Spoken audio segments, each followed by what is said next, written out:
It is 2 a.m. You are wide awake. The ceiling has nothing new to offer. Your body is exhausted, but your brain refuses to stop. You lie there telling yourself something is wrong with you, that a normal person would be asleep right now, that this wakefulness is broken. It isn't.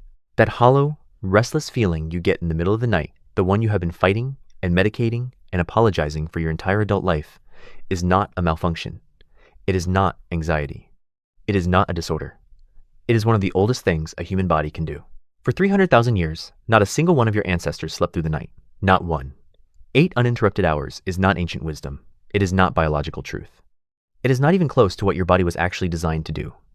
It was invented, recently, by people trying to sell you productivity. Let's start with a number. Not a theory, a number. In 2017, David Sampson, an anthropologist at the University of Toronto, strapped actigraphy watches onto 33 members of the Hadza people of northern Tanzania and recorded every movement, every waking moment, and every shift in sleep for 20 consecutive days. What he found stopped the scientific community cold. Over those 20 days of continuous observation, all members of the Hadza group were simultaneously asleep for a total of just 18 minutes. 18 minutes in 20 days. Not 18 hours, not 18%. 18 minutes. Someone was always awake. Always. Close your eyes and go back. Not to last night.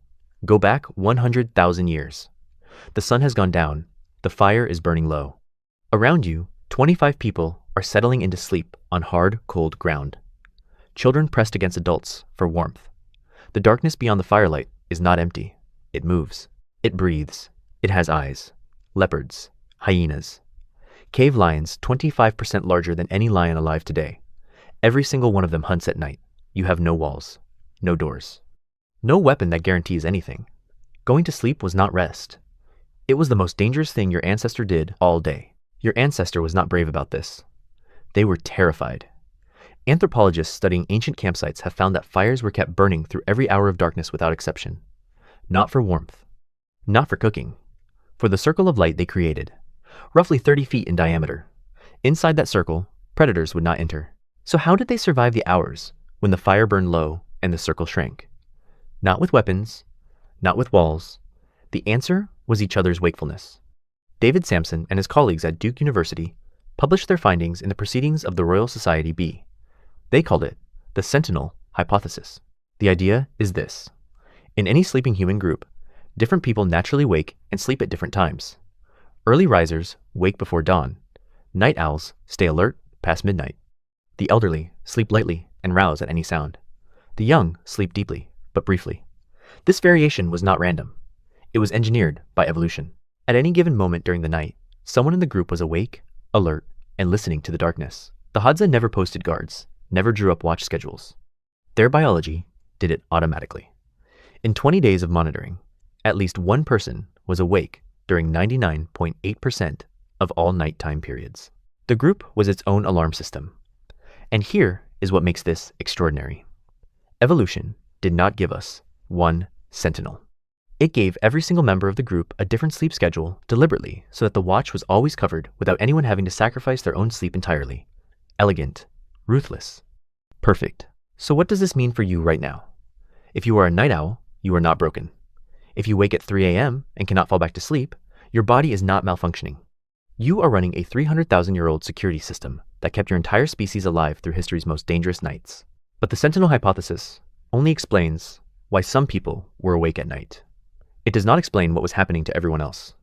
And what was happening to everyone else for thousands of years across every culture on Earth was something no modern human has ever experienced. It was hiding in plain sight. In the late 1980s, historian Roger Eckerch of Virginia Tech University was deep inside pre-industrial European archives researching nocturnal life. He was not looking for anything about sleep. But he kept finding the same phrase appearing across completely unrelated documents. First sleep, second sleep. Over and over, across centuries. Across a dozen languages. 16 years of research, over 500 references, prayer books from the 1400s, court records, medical texts, Homer's Odyssey written nearly 3,000 years ago, the Canterbury Tales, letters from ordinary people to their families, all describing the same pattern. Before the industrial age, humans did not sleep in one block. They never did. They went to bed at dark, slept for roughly 4 hours, woke up naturally, stayed awake for 1 to 2 hours, then return to sleep until dawn.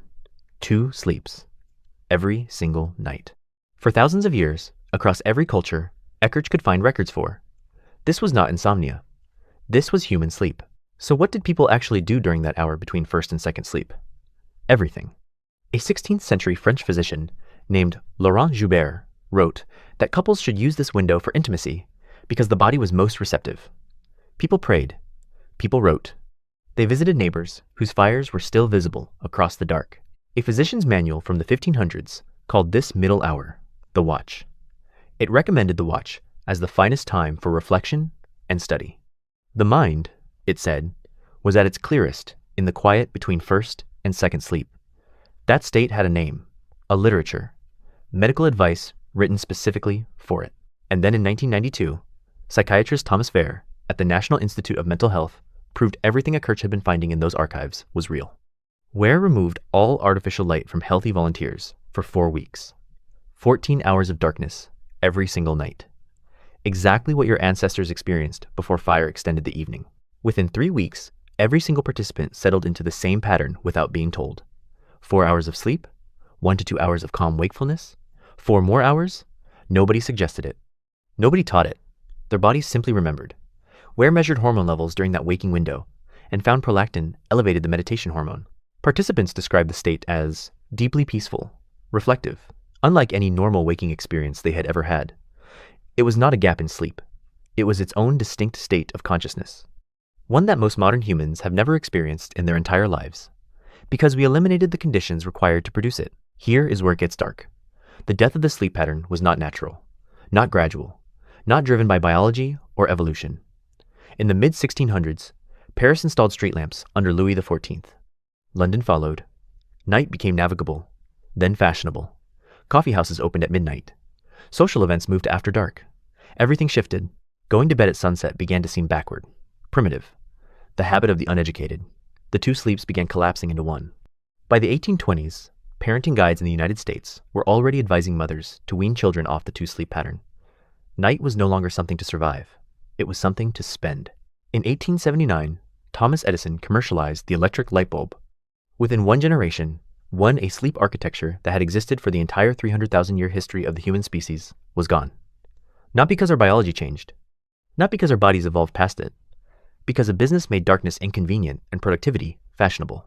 Jerome Siegel, neuroscientist at UCLA and director of the Center for Sleep Research, traveled to Tanzania, Namibia, and Bolivia in 2015 to monitor 94 hunter-gatherers across 3 populations over 1,165 days. His finding was quiet and devastating. Only 1.5 to 2.5% experienced insomnia more than once a year. Same species, different night. The San and Simane had no word for insomnia, not because the concept hadn't reached them, because the experience hadn't. You wake at 2 a.m. and call it a disorder. They wake at 2 a.m. and call it night. Your body is not broken. It never was. It is keeping watch. It always has been. We'd love for you to hit that subscribe button. Your support means the world to us, and it helps us bring you even more powerful stories.